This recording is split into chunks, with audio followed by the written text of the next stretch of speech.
The forgotten melody. James had spent 40 years of his life inside a quiet clock repair shop in Boston. His tiny workshop was filled with the constant, rhythmic ticking of hundreds of clocks. To the world, James was a master craftsman who could fix any broken watch. But while he was an expert at fixing time, his own life felt frozen. In his youth, James was an incredibly talented pianist. His greatest dream was to perform in the grand concert halls of Europe. However, at age 24, a terrible accident crushed his left hand. Although he survived, his fingers permanently lost their flexibility. Unable to play the beautiful melodies of classical music, James was heartbroken. He locked his piano away in a dusty basement, took over his father's clock shop, and decided to live a quiet life, letting the ticking of the clocks drown out the music in his heart. One rainy Saturday afternoon, a 10-year-old girl named Lily walked into the shop. She was holding a wet cardboard box. "Excuse me, sir," Lily said softly. "I found this in the trash. Can you fix it?" James opened the box and found an old, heavily scratched wooden music box. The internal mechanism was completely frozen and ruined by rust. James sighed and said, "Little girl, this is completely ruined. It is better to just throw it away." Lily's eyes filled with tears. She pulled out a few coins from her pocket.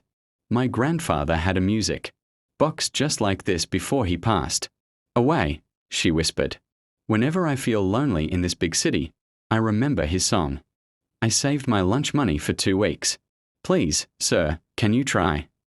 Looking at Lily's hopeful eyes, James saw his younger self begging doctors to save his hand. The frozen walls around his heart suddenly cracked. He pushed the coins back to Lily and said, "Keep your money, kid. Come back next Saturday." For the next week, James worked late into the night. He carefully removed the rust, straightened the internal gears, and polished the old wood. On Friday night, the work was finally finished.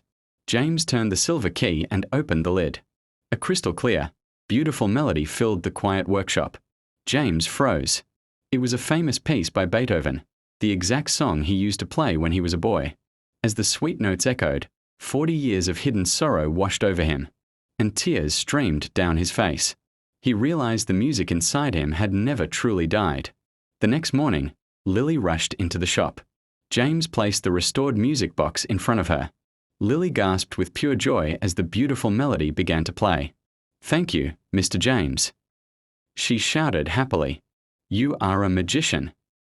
James smiled warmly. "No, Lily. You are the magician. You brought the music back." That evening, James walked down into his dark basement. He walked over to the far corner and pulled off the heavy, dusty cloth covering his old piano.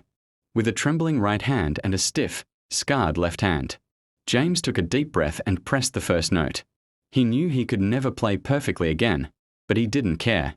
He began to play his forgotten melody, realizing that life doesn't stop when our dreams break. It simply waits for us to find a new way to sing.